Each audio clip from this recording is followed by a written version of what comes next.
Is another global pandemic coming? China seems to think so. And that's what makes me worried. Welcome to China Uncensored. I'm Matt Ganejda, filling in today for Chris Chappell, who's busy trying to save the world from another pandemic. Speaking of pandemics, have you ever wondered what happened to all that COVID infrastructure China built? You know, like all those quarantine centers and hospitals that China boasted were built in weeks, even days? Quantity over quality, that's China's motto. I'm just kidding. Quality isn't even part of China's motto. Or how about all those PCR testing booths that sprang up almost overnight?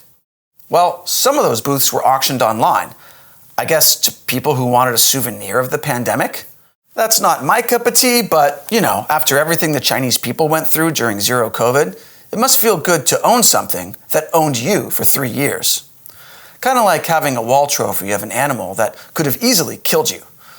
Many people see it as an I survived the pandemic trophy. Not all of them were sold, though. Some were converted into souvenir shops. Others were turned into food stalls. And here's one that became a little library. I bet it's got a copy of China's bestseller, Xi Jinping Thought on Socialism with Chinese Characteristics for a New Era. That book is so popular, the Communist Party made it required reading. As for the mass quarantine centers, some were dismantled, and some were closed but left intact so they could be reopened if necessary. In the case of those quickly built hospitals, some were turned into temporary homes for workers, and others for crematoria and morgues for the people who didn't make it. So they either turned them into homes or morgues. I hope they both don't use the same beds. Others were left abandoned and now have become unusable.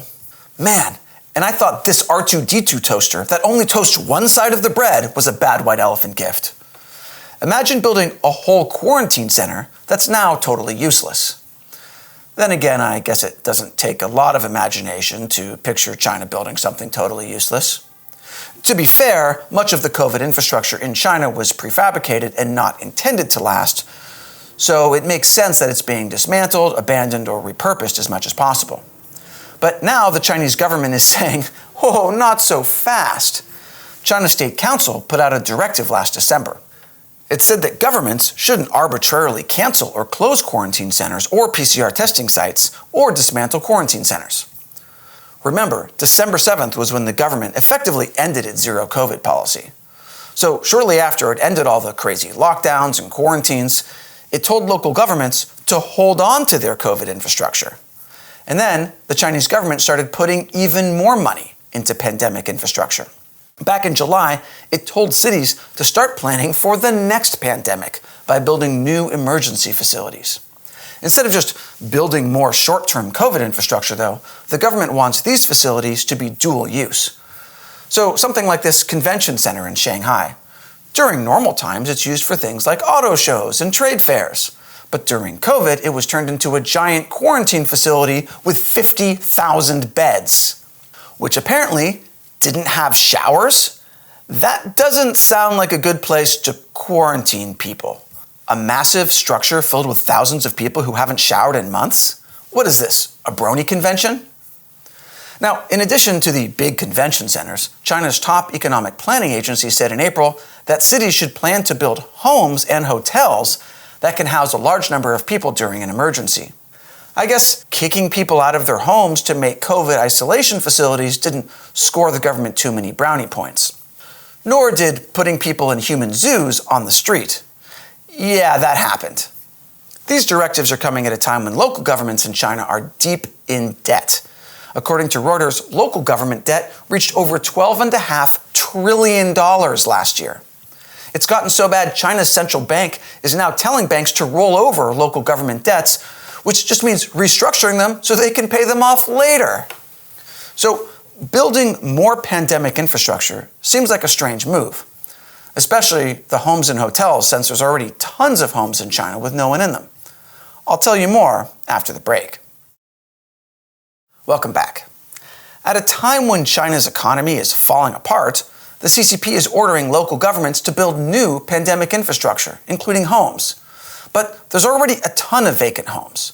A former deputy head of the National Bureau of Statistics said China's 1.4 billion population already can't fill all its vacant homes. As someone living in New York, I can't imagine that. Even people living in closets here have 3 roommates.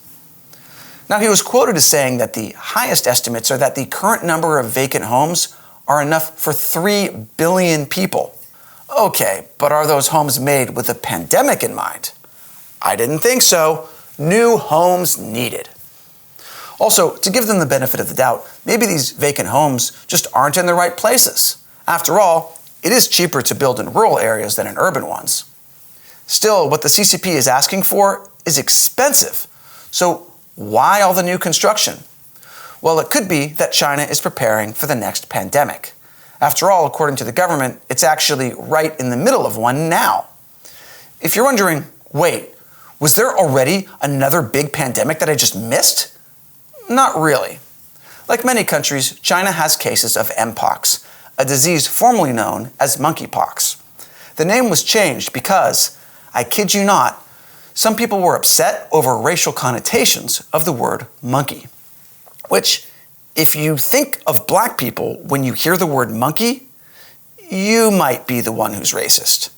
But anyway, Mpox has similar symptoms to smallpox, but it's milder and hardly ever deadly. The World Health Organization declared a public health emergency over it last July because it was spreading around the world. But then this May, it said the public health emergency was over. Not in China, though. Last month, the National Health Commission said China would manage Mpox on par with COVID-19. China's putting Mpox in its Category B of infectious diseases, which isn't its highest threat level. Category A would be the highest, which is what COVID was classified as at the beginning. But according to Reuters, this means the government can still take emergency measures such as restricting gatherings, suspending work and school, or sealing off areas. I wonder if restricting gatherings and sealing off areas could be used for more than just stopping the next pandemic. Yeah, also all those extra hotels for keeping people in.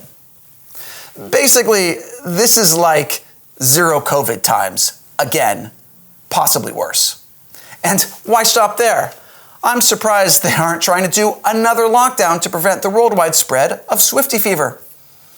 So how big of a problem is Mpox? Well, in August, China's CDC reported the country had about 500 new cases.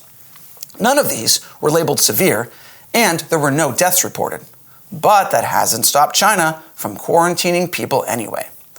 According to Hong Kong Free Press, people infected with Mpox in Hong Kong are being issued with lengthy isolation orders and placed in quarantine in public hospitals.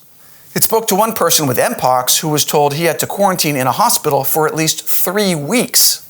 Now, the World Health Organization does say that China's cases are rising at a time when most countries' cases are declining. And it says China has reported over 1,700 cases since the outbreak began about a year ago. But when you compare that to the United States' 30,000 cases, that doesn't look bad at all. Now, maybe the outbreak is worse in China and the Chinese Communist Party is just lying about its numbers. I mean, not that they would ever cover up a viral disease spreading among its people. No, never. It really just had no COVID deaths for 6 months, and at a time when case counts were rising. Imagine that. Must be because of all those lockdowns. Or maybe there are other reasons the Chinese government is preparing for another pandemic. Do you remember that virologist Shi Zhengli? She's been dubbed China's Batwoman because of her research on coronaviruses in bats. She was doing that research at the Wuhan Institute of Virology around the time COVID-19 first started spreading in Wuhan. Side note, I always thought a real-life Batwoman would be a lot cooler, unless, like a Batman villain. Well, Shi Zhengli published a paper this summer in which she predicted that another coronavirus outbreak is highly likely. Was this just her looking at the odds? Maybe. She's not the only virologist to predict this. Shi Zhengli is not saying there will be another surge of COVID-19. She's saying coronaviruses like COVID-19 could cause another outbreak. So it won't be COVID-19, more like COVID-25 or something, which sounds like the worst sequel since Highlander 2. The government may be taking her claims seriously. Like I said, it still wants to build more quarantine facilities. And even back in 2021, China was talking about building permanent quarantine centers for travelers coming into the country. Does China know something we don't? I don't know, but when the next pandemic hits, we'll know which country to avoid. And we've got a video I think you'd really like that goes in depth on this topic. It's about why the COVID outbreak is China's fault, whether it came from a Chinese lab or not. Check it out. And also, hit that orange button right here to support us on Patreon. Most of our funding comes from direct viewer support. Once again, I'm Matt Gnesta. Thanks for watching China Uncensored.